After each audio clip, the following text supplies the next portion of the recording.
All right, y'all, so we back at it again with another Gils Arena video, and this time around they're addressing the hate that Caitlyn Clark, the #1 draft pick, has been receiving in regard to being drafted by the Indiana Fever. And real quick before we begin, comment down below with how many points per game you think she's going to score during her rookie year. My vote is 14, but we'll see. But let's get into it. They released the Fever schedule. They got 36 nationally televised 36 of their 40 games out of 40. They had one nationally televised game last year. And I was like, don't How be many have this dumb. year? 36. Yeah. Unless Well, that we means shit. Y'all gonna be playing? Like, don't, They season but tickets sold 36 out is already. crazy. yeah, I'm like, don't be dumb, WNBA. double prices. But Like, let's be real. That's the Caitlyn they Clark did the same effect. thing with Wemby. They put him on TV every day too. Like, let's As they not should, though. overreact about this. Like, this is just smart business decisions being made. Yeah. Man, that's what I said. But the business. That's what I said. The business for the game to grow, heads have to be cut off. Yeah. You know, it's definitely a smart business decision, right? I mean, it's a no-brainer, right? I mean, obviously going from one televised game to 36 isn't a coincidence, right? And in my opinion, this is the best news that anyone in the WNBA could have asked for or could not have asked for. And it doesn't even matter. It's the best news, period, for the WNBA. And that's because one of the biggest issues with the WNBA is that all the college players that have the hype, when they transition into the WNBA, all of that hype fizzles out. We no longer hear about these players unless there's some type of drama surrounding them. And hopefully with the league's continued support and with the support of the players in the WNBA, we can see this continue to grow as a trend for years to come. But this is the season that it has to absolutely happen. I mean, I'm not quite sure what's going to happen after this season if it's unsuccessful. I mean, the WNBA might be kaput after this, but again, this is a step in the right direction, and I think that it's going to end up impacting viewer retention rates in a very positive way.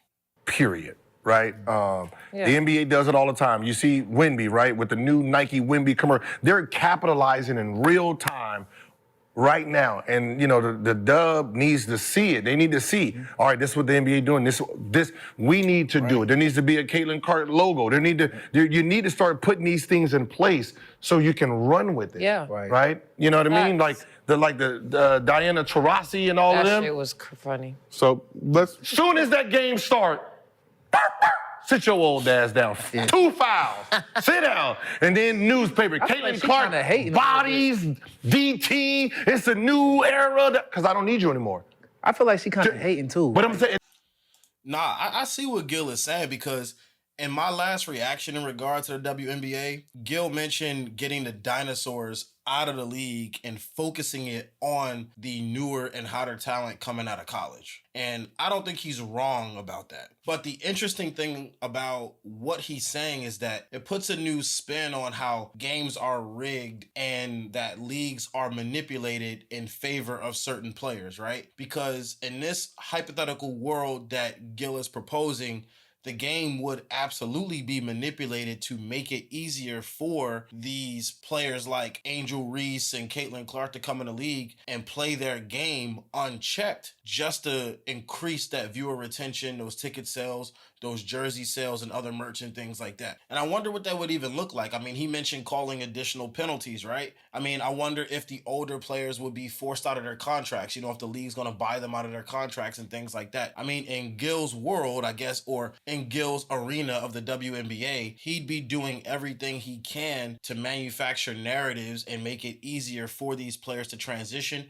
and bring their followings over from college into the WNBA. So I guess my question for you guys in the comment section is, do you believe in Gil's vision? I mean, do you believe that leagues and players should be manipulated to create narratives in order to increase viewer retention, increase sales, and increase revenues? I mean, we have these practices in everyday society already, you know, and who's to say that they're not happening in professional sports right now? Like in the NBA, I mean, we know that it's happening in the NBA, right? I mean, it's happening with the NFL as well. So why shouldn't it extend to the WNBA? I mean, I don't necessarily disagree with him. I think I'll do whatever it takes to keep the WNBA alive and to put more eyes on it. But I just want to know what you guys think down in the comments. It don't matter. Nah, that's So- just DT. But that's just her. But it's 20 That's years. DT So being DT. let's talk Oh, about it. So Caitlyn Clark and this whole rookie class come in. Obviously, a lot of hype, a lot of anticipation. Like you said, 36 of their 40 games are nationally televised. So Diana Taurasi has some thoughts on it, and let Caitlyn and all the other incoming rookies I know didn't see this, so let's see what what they she can has to say. expect when they come to the W. What will the league have in store for them when they get there? Tarasi's a dope. Yes, VP. Reality is coming. Okay. There's levels to this thing, and that's just life. We all went through it. Of course. And you see it on the NBA side, and you're going to see it on this side, where you look superhuman playing against 18-year-olds, but you're going to come with some grown women that have been playing professional basketball for a long time. Not saying that it's not going to translate, because when you're Shots great fired, at man. what you do, you're just going to get better. But there is going to be a transition period where you're going to have to give yourself some grace as a rookie, and it might take a little bit longer for some people. So Norris, some people might think this is hate, but this is nothing. No. I want to comment on that real quick before they jump in there, right? So I'm not sure if I would personally call that hate. I mean, to me, that seemed more like a warning shot, but I could understand why people would call it hate, right? I mean, the way that it came off to me was, hey, I'm an expert in this league, right? I've been doing this for basically 2 decades, and I'm letting you rookies know that it's a different level in the WNBA. We're talking 2 different types of ball game here. So you're great against players that can't compete with you, but everybody in the WNBA can compete with you. So it's going to be a really, really tough adjustment for a lot of you, and many of y'all won't make it, right? That's what I'm getting out of that. And quite frankly, that's the truth in a lot of different things, right? Not even just sports, but in life in general. Everybody don't make it, and not everybody is told that harsh truth, right? But I can see why it comes off as hate, because it doesn't present Diana in a welcoming fashion, right? I think that her messaging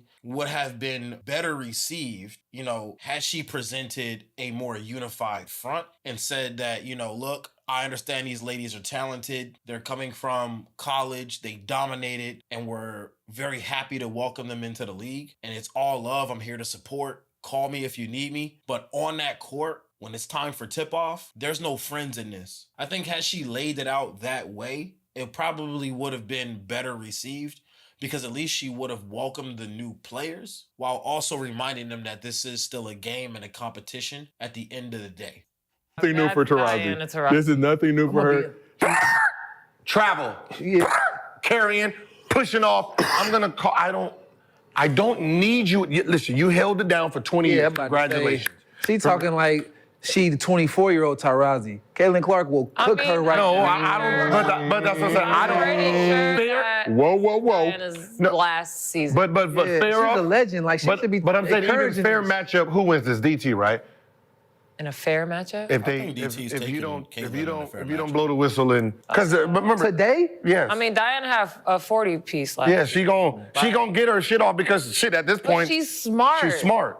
And I'm not that going. Phoenix offense is built for DT, so it's just like people don't. It's funny that this is a lot of people's first time seeing Diana talk. Yeah. So they're like, she a hater, but no, this is that's DT. this- DT cool as hell. I'm about to pass her. I'm about to pass her. I'm about to You make an saw the example. clip of that Plum was talking about Kelsey Plum. Yeah. You saw that, like How's your family? Boop. she just do shit like that. But Like, I just, I'm making. Nah, I'm but making. I I can see why people think it's hate. I don't want. But, like- Why do we have to like just be like, oh, she's so amazing? Like, why can't they? She's saying just like we all did. We all hit that rookie transitional. And this is nothing new for Taurasi saying that she's. No. There's a very, very, very important reason why there's a hype train behind Caitlyn Clark and why you need to absolutely embrace that hype train with open arms, right? And that's because Caitlyn Clark is drafted into your league. She's part of your brand now, right? She's a product of the WNBA, just like you and everyone else, right? So I'm going to try to paint a picture here, right?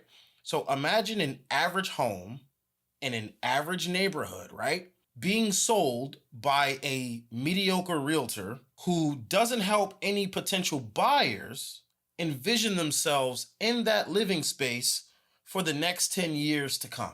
What do you think is going to happen to that property? That property is not going to sell, and those families or potential families are going to purchase homes elsewhere. Now, how does this tie back into the WNBA? So, like the home in my example, the WNBA is an elastic product, right? So that means that you have college ball that exists and you have the NBA that exists as alternatives, right? So why does anyone, or better yet, why should anyone be watching the WNBA at all? Because clearly college is a better product and the NBA is a better product. I have no reason to watch your sport. Now, the current WNBA players are the realtors in this example. Why would the fans want to move in to watch your sport if the players themselves aren't invested in the product? Caitlyn Clark. Why should we as fans purchase and support something that the players themselves don't believe in? So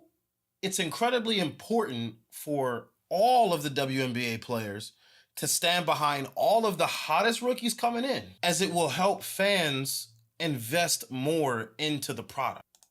She's expressed her love for killing rookies on countless occasions and coming in and welcoming She was a them. rookie 20 years ago. Like, But most Man, I great really hope women's that made players sense that to were y'all. great in college, they translated over to I the tried NBA, my and they all best. became Breonna Stewart was a star in college. It translated. Yeah. Even she translated. Sue Bird translated. Candace Parker translated. Maya Moore translated. Most of the greats that came from college, they translated, and it didn't take them long. Maya Moore walked straight in like, "What's up?" they I'm Look here. at these physically. but she's but fit. yeah, but but they those are played physical. different. Yeah, those are What? physically different. Caitlyn, they 6 foot- wasn't taking 23s a game. Yeah, Steph wasn't either. But then when he did, it's like, "Hello, I'm here." He's different. She's different. What I'm saying is, I gave this team 36 national televised games for a reason. Yeah. When we see them, it's gonna be, you better shoot from half court, or I'm gonna try to blow you think about touching her, I'm blowing the whistle. I'm sorry. I'm thinking about the future. I'm thinking about the ratings. The ratings don't want to see Okay, you. well, That's 20 years. I think she's don't that wanna good, see DT though. on the bench. Who says who? They don't want to see. How many- If they are going to go head to head, they want to see the matchup. Who do? People. No, they don't. Because DT came out and said what she said, I'm interested in the matchup between her and Caitlyn Clark. But I'm also understanding of Gil's point as well, right? Taurasi has been in the league for 2 decades, right? And look at where the WNBA is. I mean, anyone could argue and say it's made strides, but it's still losing $10 million per year. I don't know how much of a stride you'd call that, right? You know, I mean, the cleaning staff is mostly busy with clearing dust from the seats because no one is attending the games. So while DT, in my personal book, is a legend, her legendary ass ain't filling the seats. It's not enough. Caitlyn Clark is going to be filling the seats. And since she spoke up supposedly against Caitlyn, that's what's going to fill the seats, and that's the matchup people are going to want to see because they want to know if the 2-decade veteran will be humbled by the rookie. It's a classic David and Goliath story, and it's the narrative that people will be invested in. So I'm not going to give DT any credit and say, wow, that was a big move for the league to create that narrative, because Lexi has said that this is just her personality and she's come out and said these things before. So that's just who she is. She's competitive like that. But what she didn't know that she did was create a narrative. She created a natural David and Goliath story that the fans are going to be invested in. So current college fans right now, when they tune into the WNBA next year, they don't care if DT is playing, but they do care if she's playing when Caitlyn Clark is playing, if that makes sense. No. People were waiting for Caitlyn to come and cook everybody. I'm gonna just be honest with you. Her sitting on the bench. It's been 20 years, right? The needle ain't been moved. It hasn't. It hasn't been It's moved. been yet. moving. It's been trending moving. upward. No, She's not carrying dude, it it's not. moving, It's though. not. Asia moving. no Miss carrying it moving. She did her part. Candace, Yeah. She did her part. Now it's time. I'm sorry. Now it's time to move on. She did do and some she is a needle legend. moving. I ain't gonna disrespect her. She did some needle moving. Do you feel like Caitlyn? When Caitlyn was good. Caitlyn is moving it in a way But that is we she haven't coming? seen. Yeah, that's what I was And if going they to match ask you. up right now today, Caitlyn will take her lunch today. I think so. Nah. I think she's. Lexi, I was going to ask you that. Do you think Caitlyn? Yeah, let me comment on that real quick. I mean, I understand why he's saying that because Caitlyn is younger and she's got like fresh legs and all of that, but you can't beat experience. I mean, DT is a 20-year veteran. I mean, she's played 18, 19 years. I'm just going to round that up to 20. She's a 20-year veteran, and you really just should not and you cannot undermine all of that experience. I mean, at best, again, it's an interesting matchup, but so is Caitlyn Clark and anyone in the league. Caitlyn Clark has the most hype of any rookie coming into the Oh, W. absolutely. Because Yeah, but that's what this is your one chance. But again, What I'm saying is this it's is your one not, chance. and I said this last week, it's not because the stars haven't been there. They Yeah. just didn't have the machine behind them. What do you what- mean that's they what I'm didn't saying. have So the if machine you want behind them? machine- Wait a minute, wait a minute, wait a minute.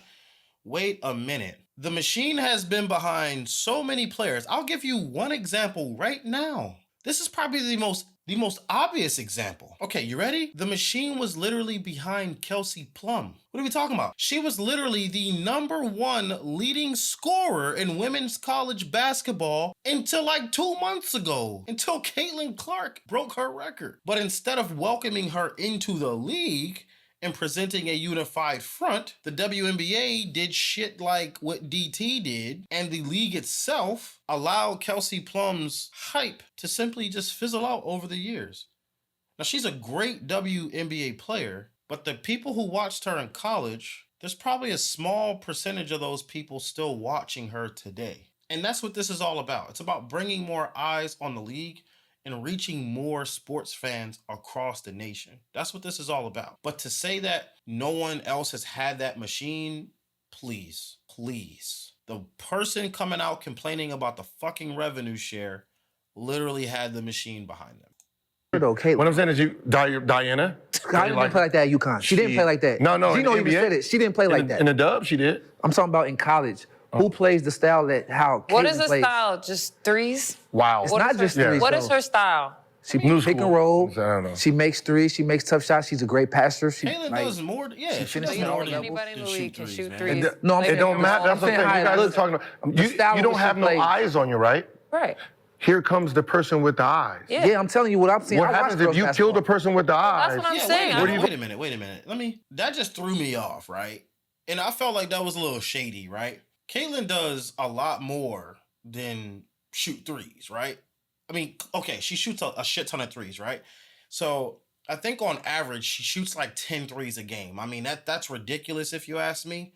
But her field goal percentage for those threes, she's shooting like 30, 35%. That's fucking amazing. And Lexi, this is specifically for you. If you ever come across this video, I'm going to roll a couple of clips right now just to kind of show you a little bit more than just Caitlyn shooting threes.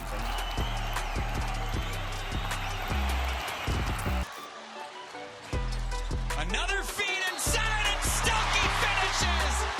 Caitlyn Clark behind the back, on the spin, to the hole, and one! Where do you go? I'm not a casual. I'll actually watch y'all play. I'll watch y'all play. Possible, but I'm I don't see saying nobody play like her. she not on my team, so I really don't got to worry about that. That's Indiana's problem. Right, Because they got stars of their own over there. They got the #3 leading scorer in basketball history on that team as well. Yeah. But who plays like the style? Who plays like Caitlyn's? What I'm saying from a female. Who do you think plays like her? Haven't seen a female play like her. No, me either. That's Because all I'm saying. But I think it's like from a freedom standpoint too. I haven't seen a player with that type of green light before in college. That's fair enough. That's all I'm saying. I've never seen the style of what she plays. I mean, I've never seen a female play like that I've had games before. Like that. I've had games in college and pro, 6, 7, 8 threes made out of 12, 11, 13, not 20. Like, it's Get there's- 20 of them there's things up. people Yeah, that that- can but shoot But her like percentages that. are pretty good too. I don't Yeah, know. they're very good for as many shots. Yeah. They are great. She's a very high-level elite player. I mean, I say it all the time. Wait. I'm very excited to see how it What? translates into W. And again, eyes What? on her means eyes on Look. Just a minute ago, you tried to reduce her game down to just raining threes and hoping that they go in. That's essentially what you did. And now a minute later, she's a high level and elite player. No, I'm clocking your shit, bro.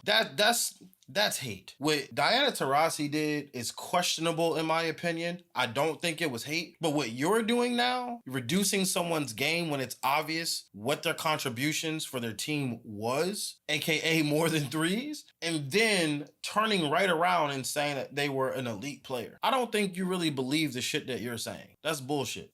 Eyes on us. Yes. That's what I said. It don't matter about it can translate or not. It's gonna be manufactured. If the WNBA is not manufacturing for her to put the eyes on it, then they Shit, fail. they already are. He went from one nationally televised game to 36. That's college. No, for the Fevers. You No, talking for the about. Fever. for What the I'm saying, yeah. Fever. So that right there, They're already starting. she's gonna average 20. I'm gonna figure out Yeah, but how she to don't, get she don't her need nobody to give her. No, what I'm saying is I'm not gonna. And she's the type of player, she gonna take that shit. So Right. I'm not worried about that. Like, I wish I could be a fly on the wall in Fever training camp, to be completely honest with you. I don't know. They gonna definitely try to initiate her for sure. I mean, I remember in the last reaction I did about the WNBA, Lexi was complaining that the coaches and the league is too militant in how they want the players to play. They want them to play traditional basketball, and they don't give them the freedom to take the shots and play the way that they want to play. That's what she complained about, right? So if what she's saying is true, then this is another reason why she should be welcoming Caitlyn Clark in with open arms. Caitlyn Clark should have gotten an invite to sit right here on Gils Arena, right next to Lexi. That would have given the W a major boost, right? Because if Caitlyn comes into Indiana and the coach designs the offense around Caitlyn and says, hey, Caitlyn, just do your thing, and she starts splashing threes and averaging 20 like Gil says, you think the rest of the league is not going to follow suit around that? You think we're not going to see Splash Nation on every single team? I mean, I'm sure there's some teams in the WNBA now that focus on long-range shooting, right? But when Caitlyn Clark enters, and if she's given the green light to rain down threes, the rest of the league will absolutely follow. And Lexi, if you're one of those people that just want to come in and play your game, the game that you claim makes you great, you need to embrace this change, and you need to do it now, and you need to do it you need to do it yesterday. Get everybody you know and join the fucking machine. For sure. And that's the problem. When she hit him with one of them. But her and Aaliyah Boston, that's a crazy pick and roll. She's never played with she's had two centers. Two WNBA centers. So she knows how to play with talent. When Cole got drafted, hey, Shaq, don't touch him. Her sophomore season, her post player led the country in scoring. What I'm saying, he's off limits. Led the country in scoring. He's off limits. You cannot rookie haze him. You cannot do nothing to him. He is protected. 18-year-old. Shaq's like, what the hell you mean? He touched him one time. This is in the 90s, The by whole the way. organization had a meeting with Shaq. Don't ever do it again.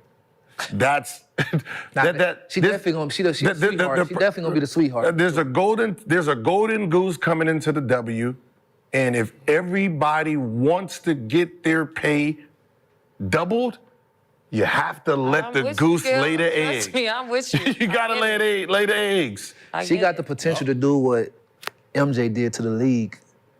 And MJ didn't have it manufactured. He just came to the league and they ain't seen nothing like it. And then his Nike shoe sold and it was his. No, 88 was. But he came. It was to the league. manufactured. 88. No, his Nike shoe. he was talented for too. what I'm years. saying. No, Straight off the 88. set. There was a meeting on 88. They had Nike, Stern. They had a nice little meeting in 88. As a player and knowing a lot of Or other 87. players, Yeah. I hope her style of play gives more players more freedom to play how they want to play. I would like to There's see a that. lot of players in the W who are Exactly. very much not Dinosaurs.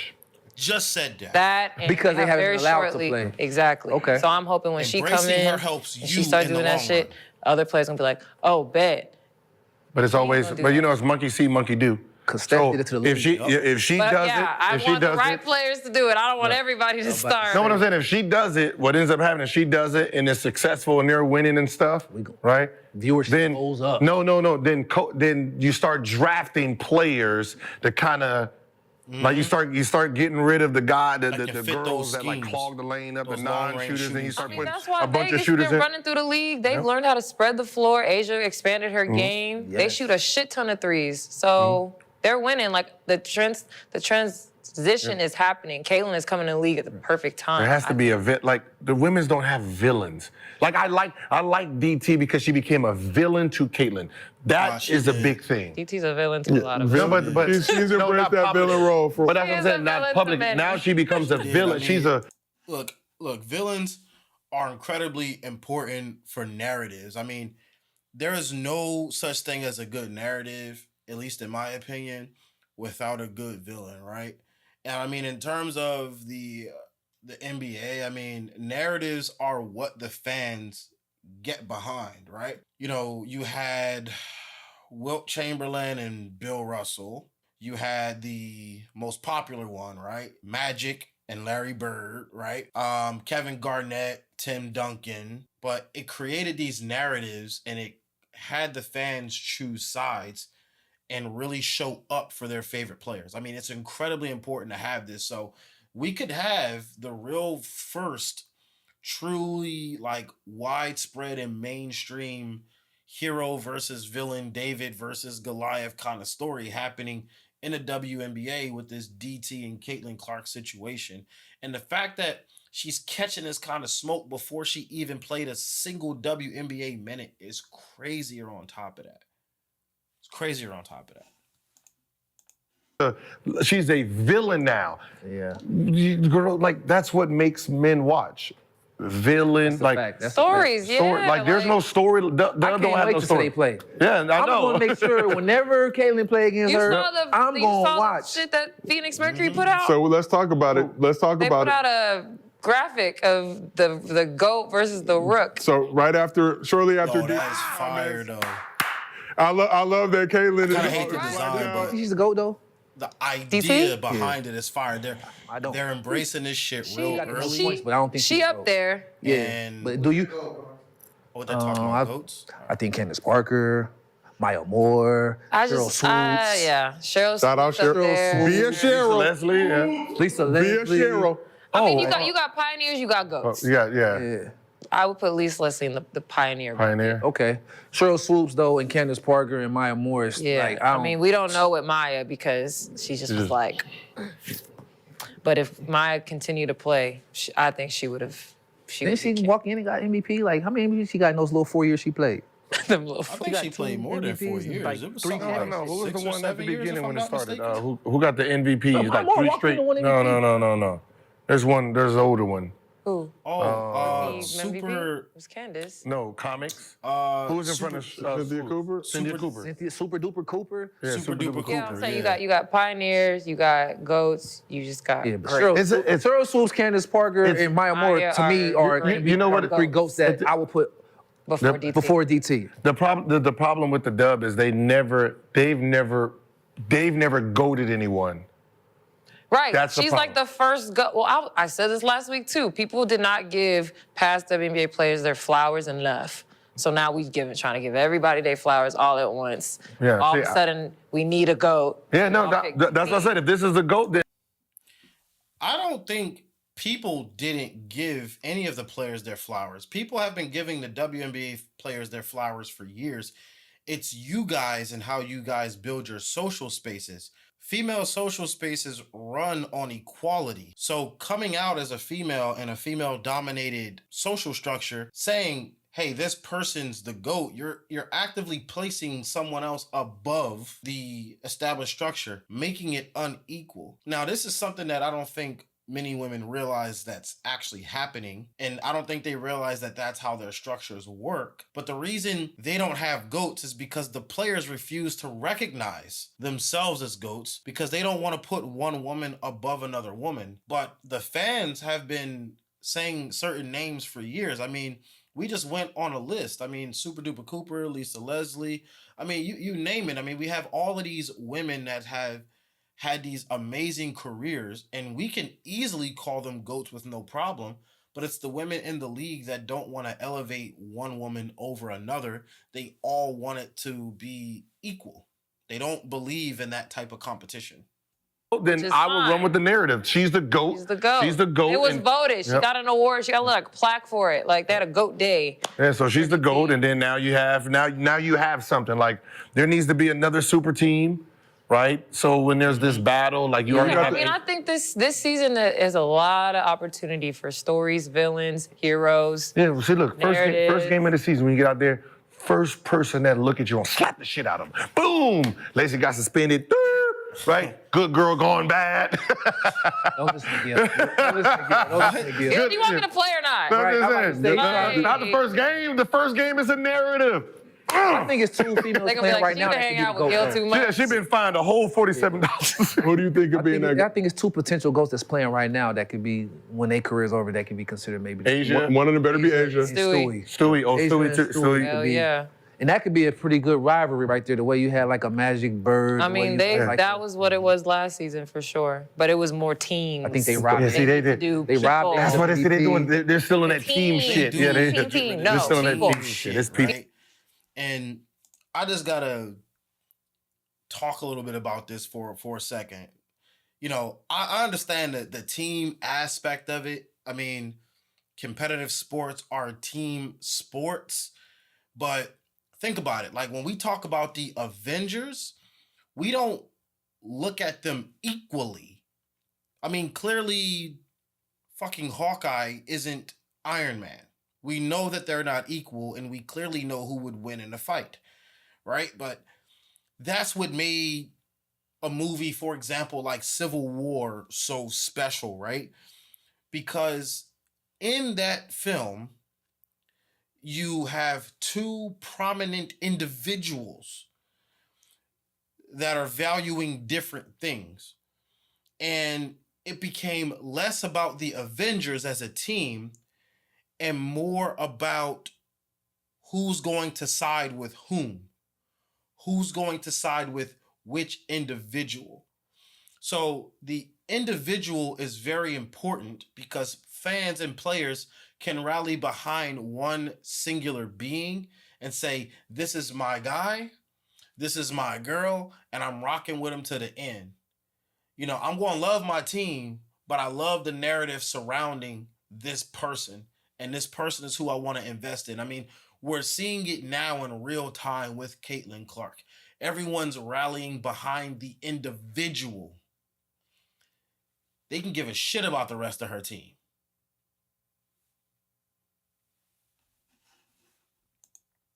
People. So, Lex, how excited are you for this WNBA I'm season? excited since I didn't play last year. I know. So you got. We're going to the first game. Who's the first game I'm again? excited. Had a what's going mysterious on? illness, man. I hope they that's all good? taken care of, by the way.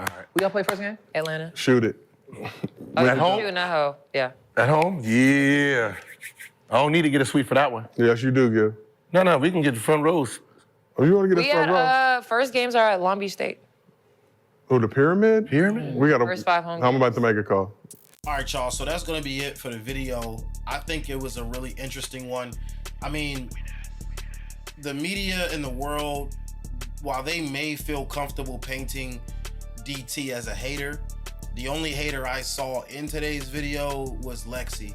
I mean, reducing Caitlyn's game down to 3-pointers and not seeing the bigger picture as to why it's important to embrace her and everyone else coming into the league, your hater is showing in situations like that. I mean, I definitely agree with Gil's perspective on fixing and manipulating the league in a way to where it can achieve the success it should have had 10, 15 years ago by now. The league is losing money, hand over fist. Player salaries are $70,000 per year. You can make that working a corporate job with a bachelor's degree. Meanwhile, you have the male athletes who are signing multi-million-dollar contracts. I mean, we can acknowledge that there's a disparity, but it's a disparity that was earned. So what we'd like to do is we'd like to bring more eyes in the league. We'd like to increase that revenue, right? And when we decrease those expenses, we want to see that profit at the end, right? And we want that profit to go back into the league. We want them to do more marketing. We want them to televise more games. And we want that additional money to go back into the players' pockets. I want to see them paid more. I want to see them competing more. Overall, we want more from them, period. So hopefully players like Caitlyn Clark, Angel Reese and Aaliyah Edwards and anyone else joining the league that I can't remember at the moment can really, really bring some attention, and we can keep this hype train going, because I want to see the WNBA become special. And I think that this is their last shot before it kind of goes kaput. Next year's draft should also be a little interesting too, because there's another player that I was hoping would declare for the draft this year, but she didn't. I'm a huge fan of Paige Beckers. I was hoping that she would come out of UConn and enter the draft, but it looks like she's going to play one more season and maybe try to win a championship with her team before leaving and joining the league. Or maybe she just doesn't see the value in joining yet, but maybe after seeing her peers like Caitlyn and the rest of the gang join the dub and see what it becomes after 1 year, she may be more inclined to enter that draft, and we'll see, you know, what happens with her career. But yeah, guys, that's going to be it for the video.